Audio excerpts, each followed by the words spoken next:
hoje na aula de hoje de português, tá? Eu quero que vocês abram o livro na página 65, quando a gente vai estudar adjunto adnominal.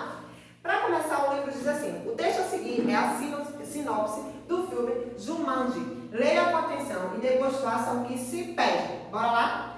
4 adolescentes encontraram um videogame cuja ação se passa numa floresta tropical.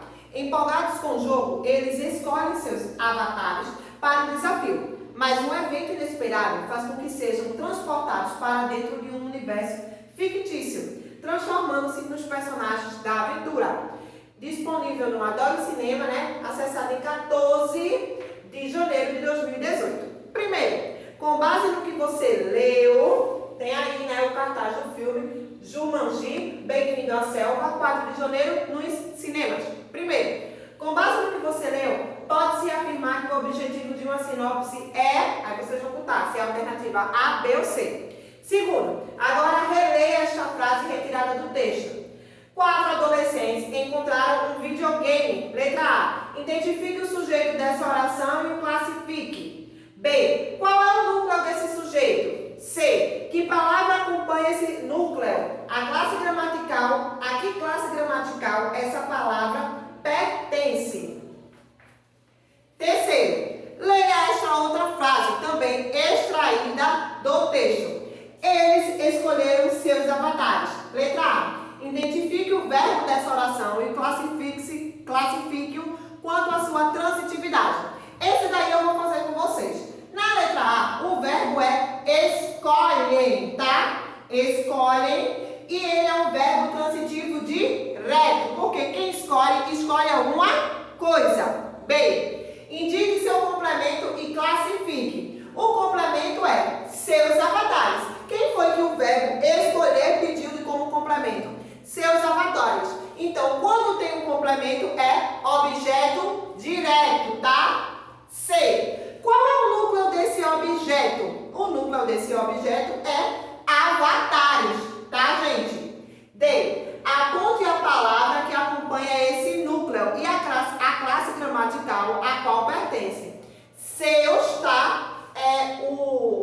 Quem acompanha é seus e é um pronome possessivo que a gente estudou na aula passada.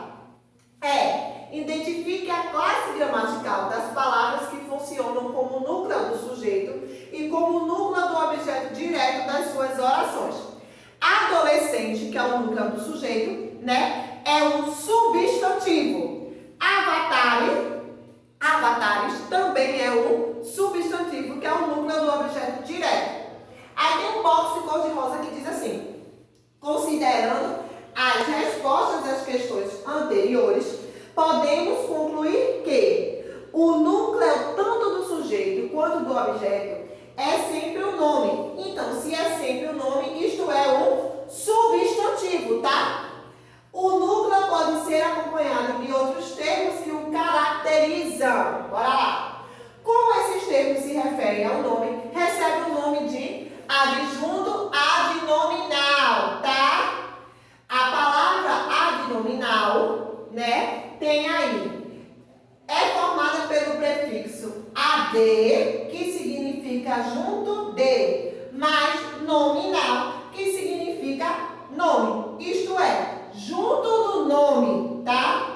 Você deve ter percebido também que o adjunto adnominal não faz parte da estrutura básica da oração, que é organizada em torno de um verbo e dos nomes ligados a ele pela concordância ou pela transitividade. Por essa razão, o adjunto adnominal é um termo acessório da oração, tá? Sua função é acompanhar e modificar o núcleo, no caso, o substantivo, conferindo a ele características e atributos. Assim, o adjunto adnominal é o termo que caracteriza o substantivo, sem a intermediação de um verbo.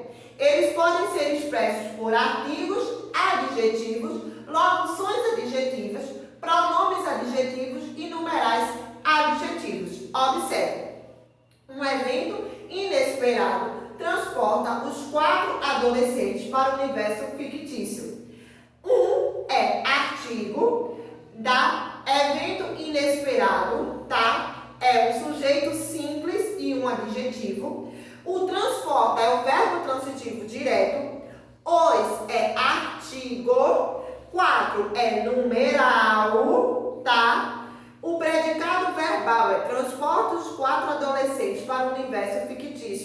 E o objeto direto aí é os 4 adolescentes para um universo fictício. E o núcleo do objeto direto é adolescente. Como distinguir o adjunto adnominal do predicativo do sujeito? Tem aí. Então, eu botei aqui assim para vocês. Uma floresta tropical era o espaço da ação. Se eu botar ela era o espaço da ação. Piloto tá péssimo.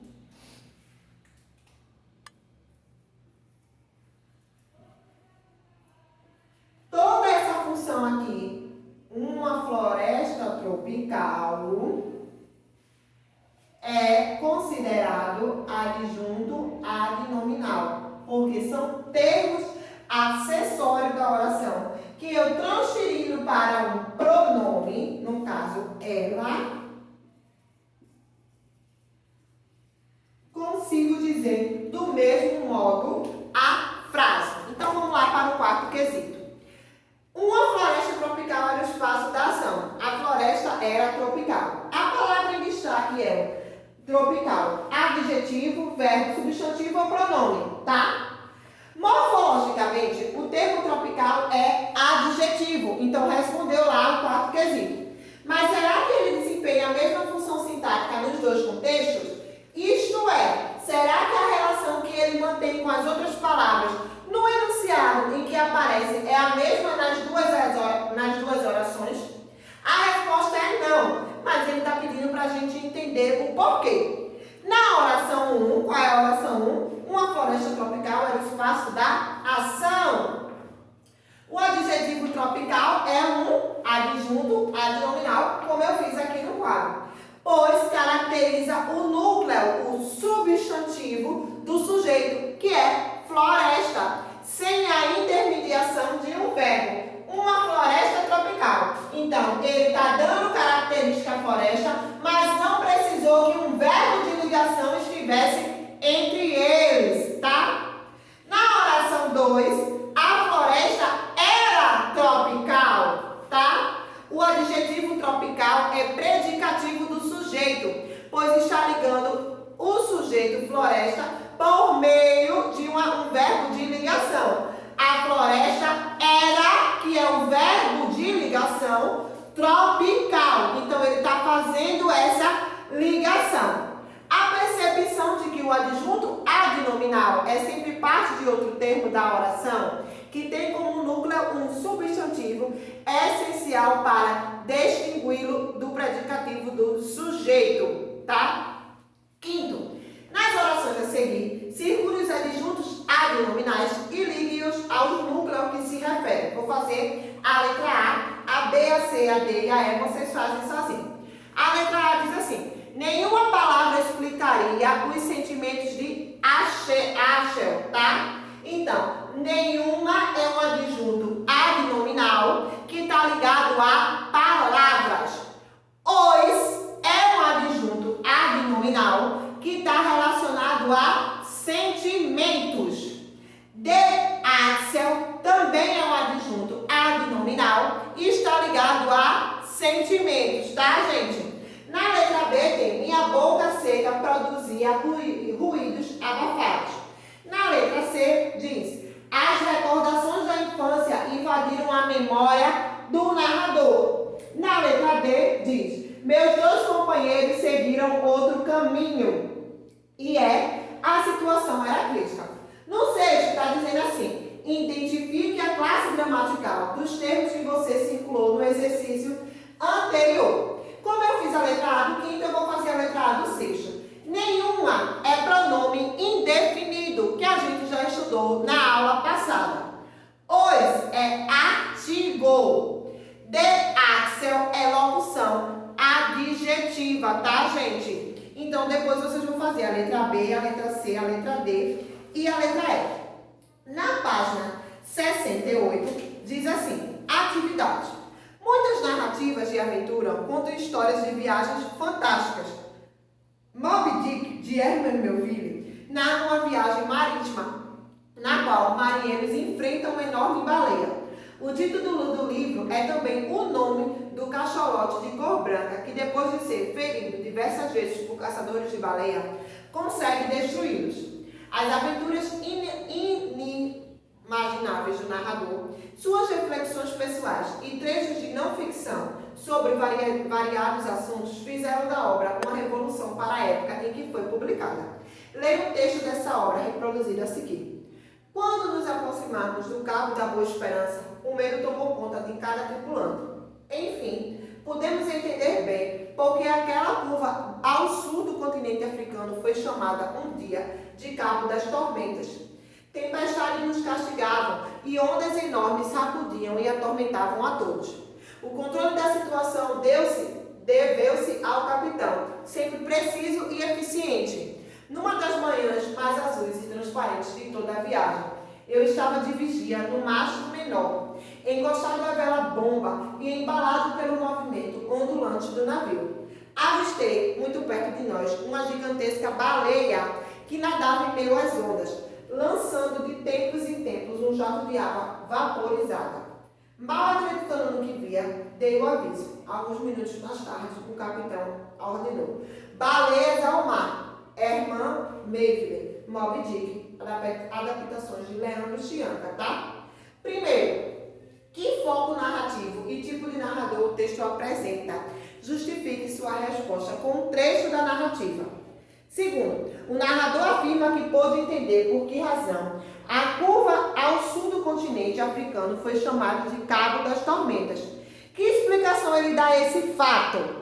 Terceiro, classifique os pronomes destacados nos trechos a seguir e indique se eles exercem a função de pronome substantivo ou adjetivo. Letra A. Quando nos aproximamos do Cabo da Boa Esperança. Letra B. O medo tomou conta de cada tripulante. Letra C, desculpa.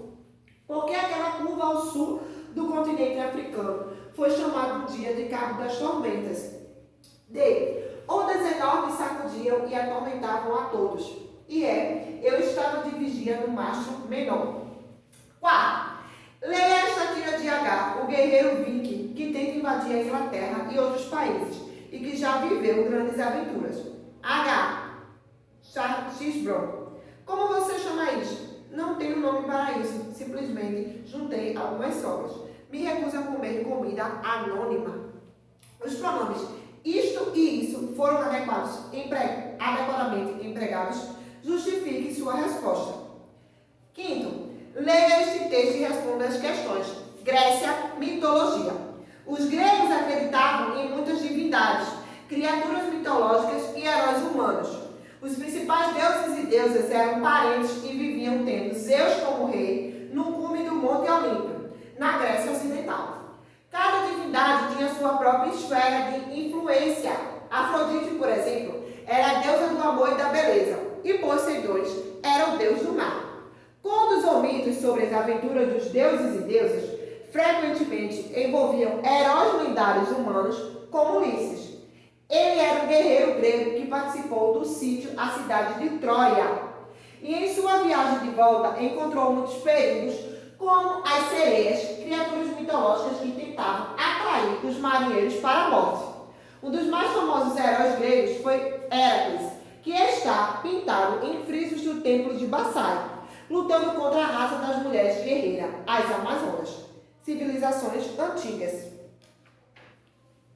Vamos lá. Sexto, o que você acabou de ler é uma narrativa de aventura? Como é que você leu ao longo desta unidade? Explique. Sétimo, faça a correspondência entre os pronomes de tratamento e as situações em que eles são empregados. Letra A, você, vocês. B, senhor ou senhora, senhores e senhoras. C, vossa alteza. D, vossa eminência. E, vossa excelência. F, vossa majestade. G, vossa magnificência. H, vossa senhoria. E I, vossa santidade. Aí tem tratamento cerimonioso, cardeais, reitores de universidade, tratamento respeitoso, príncipes e duques, altas autoridades, rei e imperadores, tratamento familiar e papa. Oitavo, sabendo que, de acordo com as regras da norma padrão da língua portuguesa, os pronomes pessoais do caso reto funcionam como sujeito e os pronomes pessoais do caso oblíquo funcionam como complemento.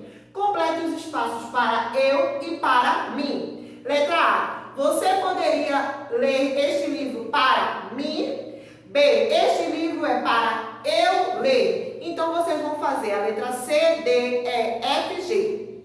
Na seção tarefa, diz assim: leia o texto a seguir, um reconto da história árabe, As Mil e Uma Noites. Há muitos e muitos anos, uma época muito distante da nossa, havia um rei, Scheherazade, que sofreu tremendo desgosto.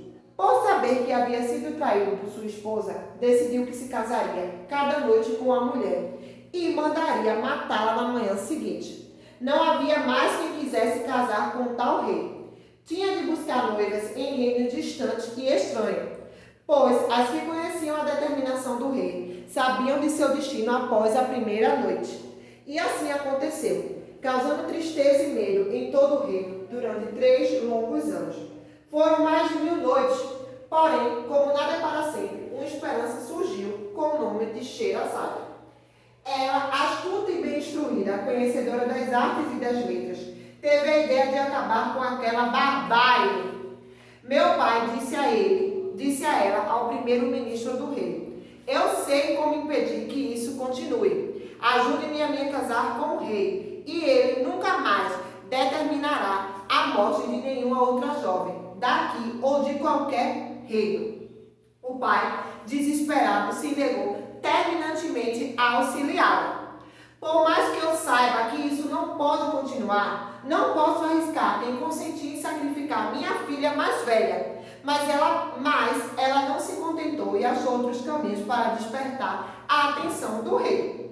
Um dia tocava divinamente um instrumento raro, no outro comentava sobre uma famosa obra de arte, e em outros fazia questão de preparar e servir o prato favorito daquele homem, que continuava se casando cada noite com uma mulher diferente.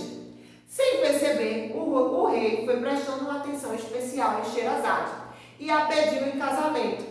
Na noite de núpcias, na porta do quarto real, ouviu-se uma choradeira do lado de fora. "Oh, majestade, deve ser minha irmãzinha", Duzinade explicou à noiva. "Ela está chorando porque está acostumada a que eu lhe conte uma história, como nossa mãe fazia todas as noites, quando éramos pequenas. Já que amanhã estarei morta, peço-lhe, por favor, que a deixe entrar, para que eu entretenha pela última vez." E antes mesmo de abrir a porta, começou com sua melhor voz. "Era uma vez um mágico e famoso e muito malvado, capaz de tudo fazer quando era provocado. De sua cartola preta, com sua bengala comprida, podia tirar sol e estrelas, a lua, a morte e a vida." Furioso, Shahryar tentou impedir que a história continuasse, mas de vez em quando também prestava atenção em alguns trechos. Certo dia, no deserto, com a caravana a andar, cruzou o caminho de todos, um imenso urso polar. Logo ele resmungava, tossia e voltava a entreter e a se deliciar com a voz macia e alegre de Scheherazade. Nesse instante, uma luz todo o céu iluminou, e o homem com a bengala nunca mais ali pisou. O homem com a bengala era o mágico, quis saber o rei, que não conseguia prestar atenção na história inteira. "Sim, meu senhor, era o mágico." E nesse instante interrompeu o que explicava para ler sua irmã, que acabara por adormecer para seus aposentos, pois ela não poderia passar a noite nos aposentos reais. Quando voltou, fingiu-se de muito cansada e caiu na cama em sono profundo. O rei, que era muito curioso, ainda tentou acordá-la para ela contasse as partes das histórias que ele havia pedido. Como ela não acordava e o rei queria saber a história toda, decidiu não enviá-la para a morte naquela manhã e saiu para cumprir suas tarefas reais. Agora a rainha, Scheherazade sabia que teria que dar boas explicações para todo o reino, e naquele dia não saiu dos seus aposentos reais. Passou as horas organizando a mais linda das histórias para contar à noite, se o rei ainda quisesse escutar. Chegada a noite, rei e rainha se encontraram em silêncio e nem bem o soberano, abrindo o quarto, ouviu uma suave melodia que embalava uma história triste de uma fada que perdera suas asas porque não usava seus poderes para o bem. Enquanto seus vassalos trocavam suas roupas de dormir na sala ao lado, separada apenas por cortinas vermelhas e finas, a rainha tocava levemente as cordas de uma harpa e narrava. Disfarçando, o rei prestava tanta atenção que nem percebeu que os empregados que o vestiam haviam saído. Ele estava de novo a sós com sua mais nova esposa e começou a sentir-se calmo, ouvindo aquela voz suave que tinha o poder de lhe trazer à memória as mais lindas cenas, visualizando em sua mente as aventuras descritas por aquela poderosa voz. No momento mais interessante da história, a rainha repentinamente se calou. Continue, ordenou Shahryar. Mas o dia está amanhecendo, majestade. Já ouço o carrasco afiar a espada. Ele que espere, declarou o rei. Shahryar deitou-se e dormiu profundamente, só despertando ao anoitecer. Ordenou então à esposa que concluísse a história. Assim ela o fez. E assim termina essa história, que a todos pode mostrar que quando um dom nos é dado, é para os outros ajudar. Porém, o sultão não se deu por satisfeito e pediu, desta vez com delicadeza: conte-me outra, por favor. Sherazade, com sua voz melodiosa, começou a narrar histórias de aventura de reis, de viagens fantásticas, de heróis e de mistérios. Contava uma história após a outra, deixando seu marido maravilhado. Sem que percebesse, o rei começou a viver cada dia esperando pelo momento de ouvir as histórias encantadoras narradas pelo poder da voz de sua esposa. E ela contava vivamente histórias de amor, enigmas, dramas e aventura, sempre deixando de contar a última parte, para que o rei não mandasse matar. O rei transformara-se em um homem bom e feliz, que voltava correndo para sua esposa, não só por causa das histórias, mas porque aprendeu a admirá-la e a sua forma se deixava sempre feliz. Certa manhã, ele terminou uma história ao surgir do sol e falou: agora não tenho mais nada para lhe contar. Você percebeu que estamos casados há exatamente 1001 noites. Só então Shahryar constatou que não possuía mais desgosto em seu coração. A amargura desaparecera. Estão batendo a porta. Deve ser o carrasco. Finalmente, você pode me mandar para a morte. Olhando para Sherazade, sentiu o amor lhe inundar o coração, como um raio de luz. Descobriu que jamais poderia matá-la, pois não conseguiria mais viver sem ela e suas encantadoras histórias. Encaminharam-se para as varandas do palácio e de lá contaram aos súditos que a partir daquele dia a alma daquele reino seria formada pela magia, paixão e encantamento de todas as histórias que ali se contassem.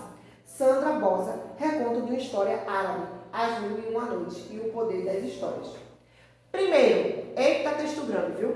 Explique com suas palavras o significado do título da famosa obra da literatura árabe, As 1001 Noites. O texto é grande, viu? Então não economizem aí nas letras. Segundo, é correto afirmar que o rei não ordenou que Sherazade fosse executada apenas porque queria ouvir mais história. Terceiro, caracterize os personagens da história. Quarto, identifique e classifique os pronomes nos trechos que seguem. Indique se o pronome exerce a função adjetiva ou substantiva. Letra A. Decidiu que se casaria cada noite com uma mulher. B. Teve a ideia de acabar com aquela barbárie. E C. Meu pai, disse ela ao primeiro-ministro do rei. Eu sei como impedir que isso continue. D. Agora não tenho mais nada para lhe contar. E E. Finalmente você pode me mandar para a morte. Quinto. Leia o texto e responda as questões. Certo dia, Sherazade pensou no plano certo para acabar com aquela barbárie. Letra A. É correto afirmar que a palavra certo apresenta o mesmo sentido em suas duas ocorrências? Explique. B. Dependendo da posição em que é empregada, a palavra certo pode ser adjetivo ou pronome indefinido. Identifique a função dessa palavra em cada uma de suas ocorrências no texto que você leu. Na página 75, para o sexto quesito, diz assim: analise sintaticamente todos os termos da oração que segue. Identifique a que classe gramatical os adjuntos adnominais pertencem. As 1001 noites de histórias mudaram a vida do rei. Vocês vão analisar gramaticalmente, tá, gente? Vou deixar no plural qual as páginas vocês devem realizar, tá certo? Beijos!